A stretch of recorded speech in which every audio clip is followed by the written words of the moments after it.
Բարի ձեզ հարգելի հայրենակիցներ, ուղիղ եթերում Նոյան Տապանն է, տաղավարին հյուրընկալել եմ հանուն ժողովրդավար պետականության կուսակցության նախագահ Արսեն Սարգսյանի եւ 44-օրյա պատերազմի մասնակից ականանետային ջոկի հրամանատար Դավիթ Նիկողոսյանի։ Բարի ձեզ հարգելի հյուրեր։ Բարի ձեզ։ Քանի որ մեր ժամանակը այսօր մի փոքր սուղ է, պարոն Սարգսյան, սկսենք նրանից Դավիթ Նիկողոսյանի հետ կապված ինչ գործի շրջանակներում ենք այսօր հանդիպում, ինչ ունենք ասելու եւ ընդհանրապես ակնկալիքները հաղորդումից որն է։ Հաղորդումից նաև որպեսզի լսելի լինի ձեր Նոյան Տապան TV-ին եւ ձեր ողջ լսանին եւ մեր հանրությանը այն փաստի մասին, որ 44-օրյա պատերազմի մեր հայրենակիցը, ով նաև պատվոգրով է շնորհվել, նրան հրավիրել են այնպես զորահավաքի, հարգելի պատճառով չի ներկայացել եւ նրա վրա քրեական գործ են հարուցել եւ պլյուս դրան նաեւ 375,000 դրամ տուգանք են սահմանել եւ տուգանքը սահմանելուց եւ քրեական գործ հարուցելուց հետո նրան տարել են զորահավաքի զորավարժության Հարգելի Դավիթ Նիկողոսյան, խնդրեմ մի փոքր մանրամասեք դեպքի մասին 2024 թվականի ծանոթագիր եմ ստանում, որպեսզի ներկայանամ վարժական հավաքների, ծանոթագիրս վերցնում եմ եւ ներկայանում եմ վայենկոմատ, ինչից հետո գործողում եմ պոլիտիկա, որպեսզի անցնեմ բժշկական ամբողջ ստուգումները եւ ճանաչում եմ պիտանի։ Հոկտեմբերի 1-ին 2024 թվականի արդեն պետքա ներկայանայի վայենկոմատ, որպեսզի գնայի վարժական հավաքների, անձնական խնդիրների պատճառով չեմ կարողանում ներկայանալ վայենկոմատից ընդհանրապես ինձանով չեն հետաքրքրվում մի ամիս 17 օր հետո արդեն ծանոթագիր եմ ստանում քննչական կոմիտեից որպեսզի ներկայանամ քննչական կոմիտե հարուցվել է քրեական գործ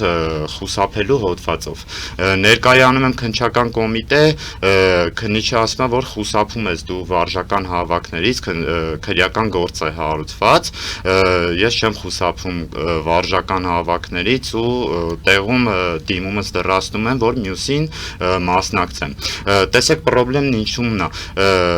Քրեական գործը կարճելու ընդհանրապես տարբերակ չկա թողնված։ Դավիթ, մի ճշտող հարց, երբ որ որոշում եք չգնալ, այդ որ ձեր որոշման մասին ում եք տեղյակ պահում եւ ընդհանրապես օրենքը ինչ է սահմանում։ Իմ որոշման մասին չեմ։ Ասում եք ինձանով չեն հետաքրքրվել, այսինքն եթե հետաքրքրվեին ավելի շուտ կբացահայտեն, որ որոշել եք չգնալ, այսինքն ինչ է նշանակում։ Այսինքն, եթե հոկտեմբերի 1-ին պետքա արդեն լինեի վայենկոմատում, մի ամիս 17 օր։ Հա, բայց ում եք դրա մասին տեղյակ պահել, որ չեք գնալու։ Տեղյակ չեմ պահել, լավ, մի ամիս 17 օր չեն հետաքրքրվում վայենկոմատից, ես ամսի 1-ին պետքա լինեմ վայենկոմատում, մի ամիս 17 օր չիմանան, ես արդեն իրանց զինվորն եմ համարվում։ Այստեղ բարձրացան ձեր միջամտությունը, հա, եւ բաստողում կա եւ այստեղ տվյալ պարագայում, եթե տվյալ համապատասխան համայնքային, ուրեմն զինկոմիսարիատի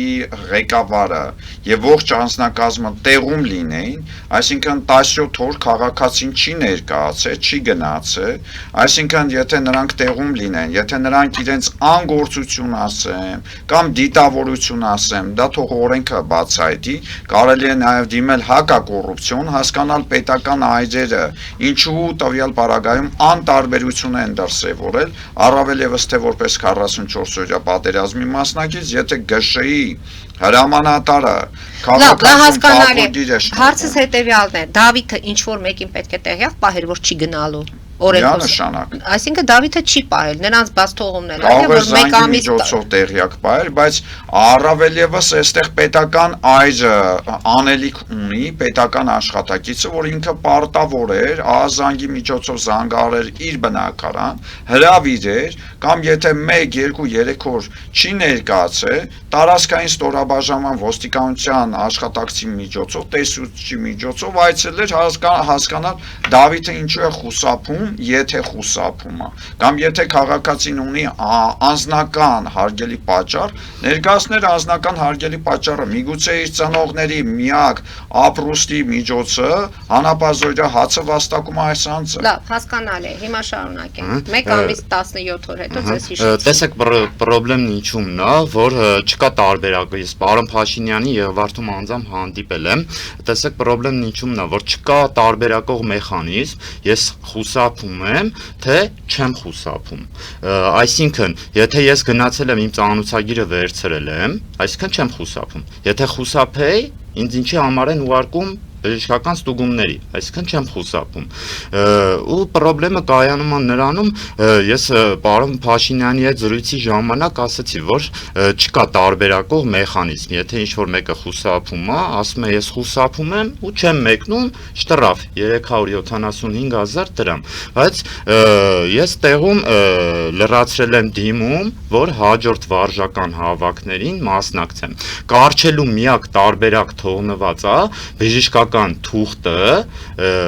այդ ասելաքննիչը այդ ասել են դատարանում, որ միակ տարբերակ կա թողնված գործը կարճելու բժշկական թուղթը, բայց ես բժշկական թուղթ իրենց տարել եմ, որ ես պիտանի եմ ծառայության։ Այսինքն ներողություն, այստեղ օրենքին հղում անեմ, կներեք Դավիթ ջան։ Եթե քաղաքացին առողջական խնդիրներից ելնելով որևիցե բժշկական հետազոտության, առողջական խնդիր ունենալու դեպքի կապակցությամբ ներկայացներ, քննիչը թե դատավորը իրավունք ուներ հետաձգել կամ կարճելու կամ որևիցե որոշում կայացնելու։ Այստեղ կա մի կարևոր բան։ Հայաստանի Հանրապետության նորընտիր իհարկե ճակերտների մեջ ընտրված Հայաստանի Հանրապետության վարչապետ, դիմում եմ ձեզ, բա ասում եք քաղաքացին տուգանքի մատերիալ չէ, այսինքն քաղաքացուն 375,000 դրամ տուգանում են, քաղաքացու վրա քրեական գործ են հարուցում, որ քաղաքացին չի խուսափում զորահավաքին, զորավարժանքին, եւ պլյուս դրան նաեւ քաղաքացու վրա քրեական գործ հարուցված, օրենքն ասում է, եթե քաղաքացու վրա կա քրեական գործ հարուցված, բայց այդ քաղաքացուն ո՞նց եք տանում այնպես է մեկ շաբաթան զորավարժանքի։ Հիմա պատմությունը սա է փաստորեն։ Քրեական գործ արդեն հարուցված է։ Տեսեք, ես պարոն Փաշինյանի հետ հանդիպման ժամանակ պարոն Փաշինյանի ներկայացրեցի վիճակը, պարոն Փաշինյանը ինքն էլ ասաց, եթե վարժական հավաքներին ես մասնակցել եմ, մենք արդեն ունենք օրենք ընդունած, որ քրեական գործ չպետք է հարուցվեր։ Մասնակցել է վարժանքների։ Այո, սա իմ պատվոգինն է, գլխավոր շտաբի պետից, դիմումը որ գրել եմ, որ հաջորդին պետք է մասնակցեմ ու այս քաղաքացու վրա քրեական գործ է հարուցված, բայց քաղաքացուն հələ մի հատ էլ տանում են զորավարժանքի։ Մի ճշտող հարց։ Առաջի ծանոթումը ստանալուց հետո փաստորեն չի ներկայացել 1 ամիս 17 օր։ Դրանից հետո իրենով հետաքրքրվում են, ներկայանում է, դիմում է գրում, որ պատրաստ եմ գնալ այս փուլի զորահավաքին։ Առաջին անգամ ես ներկայացել եմ։ Այդ երկրորդին դիմումը գրելուց հետո գնում է Դավիթը։ Այո։ Դավիթը գնում է, բայց արդեն քրեական գործ կա իր վրա հարուցված եւ այդպես իրեն տանում են։ Զորահավաքից հետո գալիս է եւ տեսնում է, որ քրեական գործի շարունակությունը ինչ է լինում։ Ես ապրիլի 2-ին լինում եմ դիրքերում, իմ դատական նիստը տեղի է ունենում այն ժամանակ, երբ որ ես լինում եմ դիրքերում վարժական հավաքների, ու ինձ խուսափելու համար ներքևը տուգանում են 375,000 դրամ, այնինչ դատավորը խոստացել էր, որ մեղմացուցիչ հանգամանք հաշվի կառնի իմ պատերազմի մասնակցությունը եւ այն փաստը, որ ես չեմ խուսափում վարժական հավաքներից, այդ դատական գործի մեջ կա կցված եւ տուգանքը չի գերազանցի 100,000 դրամը, ուղղակի տեսեք ինչ է կատարվում։ Իմ դատական գործի մեջ էլ կա կցված, որ ես չեմ խուսափում, բայց ինձ խուսափելու հոդվածով որպես հանցագործ քրեական գործ է բացված, ներողություն, քրեական գործ է բացված, չի կարողանում ներկայանալ իր դատական նիստին, մի հատ է պրոբացիոն կառույցը 375,000 դրամ տուգանում է։ Անկեղծ ասած ծիծաղում եմ, բայց սա ծիծաղելու չի, օրենքի բաց թողումն է եւ պետական այրերի անգործությունն է, եթե քաղաքացին արդեն մեկնել է զորահավաքի զորավարժանքի, ոնց դուք կարող եք մի հատ պետական կառույցը մեկը մյուսի միջոցով չճշտի, հասկանա, եթե այս քաղաքացին զորավարժանքի է, հարգելի պատճառով դատական նիստը զորավարժությունների ընթացքում էլ փաստորեն Դավիթը պատվոգիր է ստացել լավագույն Ասլյանից որպես լավագույն, այնպես որ սա մի հակասությունների կարծես թե փոքրիկ շղթա է։ Ներողություն եմ խնդրում, կարող եմ շարունակել։ Պարոն Փաշինյանն էլ ասաց, որ եթե քրեական գործ կա հարուցված, մենք ունենք ընդունած օրենքը, որ պետքա կառչվի, բայց այս 2 ամսվա ընթացքում բոլոր պետական կառույցներին համարյա թե դիմել եմ ու ընդհանրապես օրենքի մեջ չկա ինչ-որ մեխանիզմ, որ կարողանան կառչեն իմ քրեական գործը, անկեղծ ասած էլ չգիտեմ որտեղ դիմեմ, ում դիմեմ, որպեսզի քրեական գործս կառչվի։ Կարող եմ բառացի, որ պարոն Փաշինյանը ասում է, որ ձեր քրեական գործը պետքա կառչվի, բայց ընդհանրապես մեխանիզմ չկա։ Դե պարոն Փաշինյանը դատավոր չի, որ այդ մասին այդպես խոսի, ուղղակի իրավիճակի ընդունած օրենքի մասին հակակոռուպցիոն կոմիտեի ներկայացուցչին։ Եթե քաղաքացին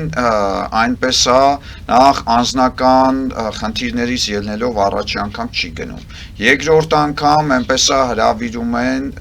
նա մեկնում է զորավարժանքի եւ նրան ԳՇ-ի պետը շնորհում է պատվոգիր եւ լինելով դիրքերում քաղաքացու վրա 375,000 դրամ տուգանք են սահմանում, հարգելի կոռուպցիայի կանխարգելման հակակոռուպցիոն կոմիտեի ներկայացուցիչ։ Մի հատ բարձր հասկանանք էլի,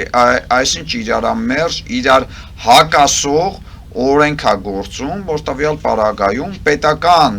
այրերը տեղում չլինելով, այսինքն ուզում եմ հասկանամ, պետական բյուջեն ենք լցնում հասարակ քաղաքացու հաշվին, թե տվյալ պարագայում սա դիտավորություն է, թե անփութություն է, թե կամայականություն է։ Փաստորեն 1 տարի է այս գործընթացը։ Մի քիչ արդեն ավել։ Եվ շարունակությունը ինչ է լինելու, պարոն Սարգսյան։ Ես կարող եմ խոսել։ Նախ ամենածանր հանցագործի նման արգելել են ինձ երկրից բացակայել է, չգիտեմ այդ պատճառն ինչն է, ու հիմա արդեն որոշում կա կայացրած, սպասում ենք դատական նիստին, որ 375,000 կալանքը, տուգանքը պետքա փոխարինվի 18 օրյա կալանքի։ Դատական նիստին պրոբացիայի ներկայացուցիչը չէր ներկայացրել, դատական նիստը հետաձգվել է, սպասում եմ ծանուցագրի։ Իմ կարծիքով, որպես պատերազմի մասնակից, նախ ուզում եմ կոչ անեմ մեր սիրելի հայրենակիցներին,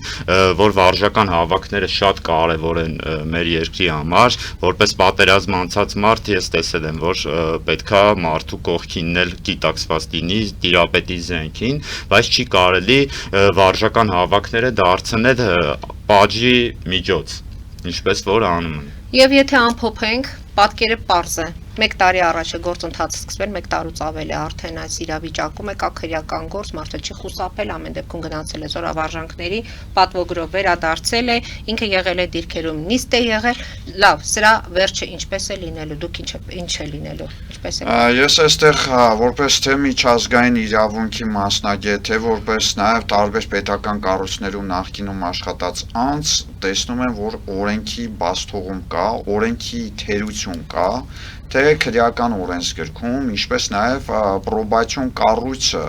եթե տվյալ պարագայում համագործակցում է պաշտպանության նախարարության եւ ԳՇ-ի հետ, եթե քաղաքացին ԳՇ-ի հրամանատարի կողմից պատվոգիր է շնորհում, բալա պրոբացիոն կառույցը մի հատ հարցում չանի, տեղեկանա, բալավ այս քաղաքացին եթե եղել է դիրքերում, հարգելի պատճառով դատական նիստին չի ներկայացել, վերցնում է 375,000 դրամ տուգանք եք սահմանում, ընկեր պրոբացիոն կառույցի ներկայացուցիչ, կարող է քաղաքացիներին տուգանելով ձեր ուսադիրները կամ պաշտոնն է բարձրանում կամ դրանից պարգևավճար եք ստանում։ Ձեր հաջորդ քայլերը ո՞րն է լինելու, պարոն Սարգսյան։ Հաջորդ քայլը կարճ կլինեմ, ուրեմն մեկ նախադասությամբ ասեմ, հարկավոր է հարգելի Դավիթ դիմել հակակոռուպցիոն կոմիտեի ներկայացուցչին, հասկանալ պրոբացիոն կառույցի աշխատակիցները դիտավորյալ են, դիտավորություն կա այստեղ, թե անփութություն, թե անգործություն, ու ամենակարևորը այս հարցի հետ կապված, եթե կան էլի նմանատիպ քաղաքացիներ, ես ձեր Նորյան Տապան TV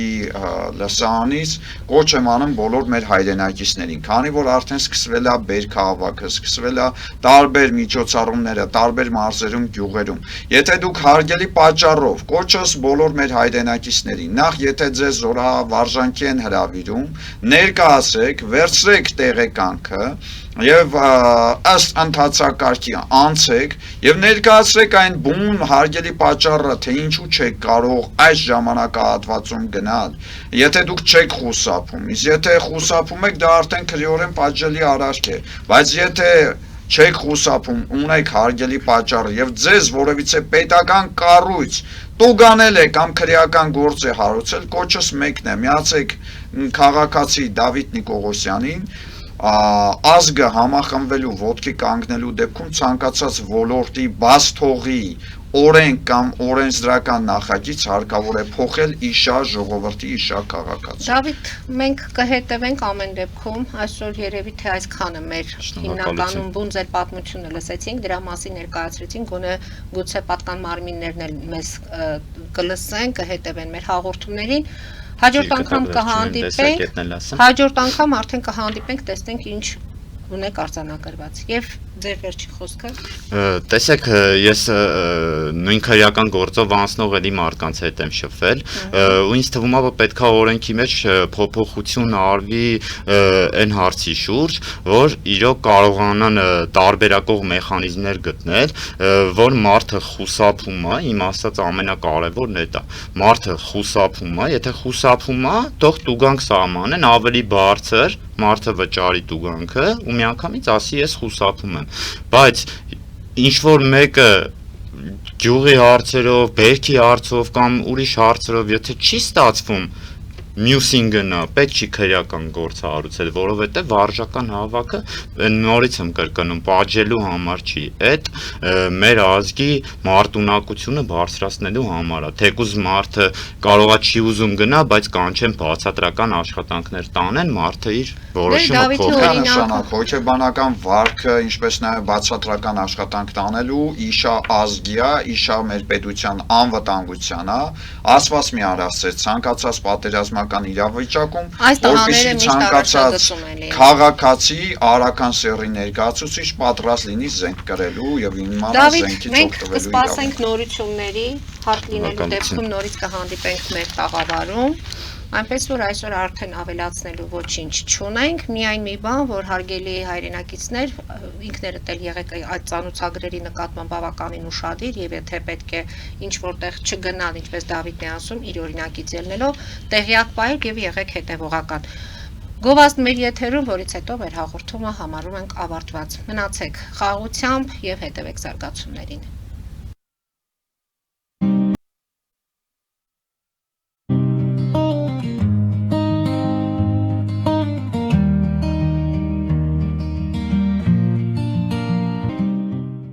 Ֆելիչե ժամանակակից ատամնաբուժական կլինիկա։ Այստեղ հարմարավետությունն ու խնամքն առաջնային են։ Այստեղ կիրառվում են ատամնաբուժական ամենաժամանակակից տեխնոլոգիաներ, ճշգրիտ ախտորոշում, արդյունավետ բուժում, նուրբ փորձառություն եւ անհատական մոտեցում։ Սկսած սովորական մանրուքներից մինչև առաջադեմ ընթացակարգեր, այստեղ դուք գտնվում եք բարձր որակավորում ունեցող եւ փորձառու ատամնաբուժական մասնագետների ձեռքերում։ Մեր բարեկամական եւ հյուրընկալ անձնակազմն այստեղ է յուրաքանչյուր այցը հաճելի դարձնելու համար։ Ֆելիչե, ձեր առողջ եւ ամենաերջանիկ շպիտը սկսվում է այստեղից։ Եկեք եւ բացահայտեք նորարարության, փորձագիտության եւ կարեկցանքի կատարյալ համադրությունը։ Երևան Փոստը Գրանադայի ուզում տեղեկացնում է։ Դրամական փոխանցումներ 1%-ով։ Օդանավով 1 փաունդը 2.99։ Նավով ուղարկեք 1 արկղ, երկրորդ արկղը անվճար։ Ավտոմեքենաների փոխադրում անհավատալի արժեքներով։ Ինչպես նաև կահույք եւ մեծ չափի բեռների փոխադրում։ Jackpot հագուստի խանութը երկրորդ մասնաճյուղն է բացել Գլենդելի սրտում, որտեղ կարող եք ձեռք բերել եվրոպական եւ ամերիկյան ընտիր հագուստեղեն, կոշկեղեն, աքսեսուարներ, պայուսակներ ամենահարմար արժեքներով։ Նաև կարող եք ցանկացած ապրանք պատվիրել եւ ձեռք բերել կարճ ժամանակում։ Jackpot-ի Գլենդելի հասցեն է 1135 North Pacific Avenue, հեռախոս 818 813 2252 ջակփաթ հագուստի լավագույն կենտրոնը Գլենդելում։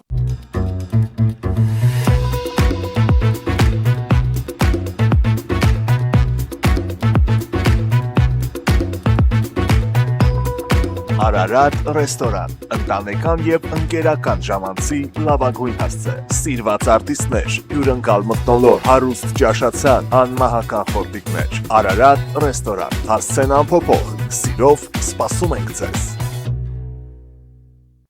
Լավագույն պաղպաղակ, բնական, համեղ եւ մատչելի գներով պաղպաղակը կարող եք ձեռք բերել բոլոր հայկական խանութներում։ Պահանջեք հայկական պաղպաղակ, Թամարա պաղպաղակ։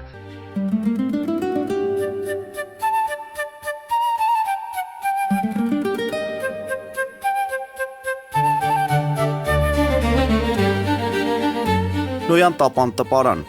Նոյան տապան հրատարակչություն, շարվածքից մինչև տպագրում, զանգահարեք, գրեք, այցելեք, միասին պատրաստենք ձեր գիրքը, ամսագիրը կամ թերթը, որտեղ նշվելու է, տպագրված է Նոյան տապանում։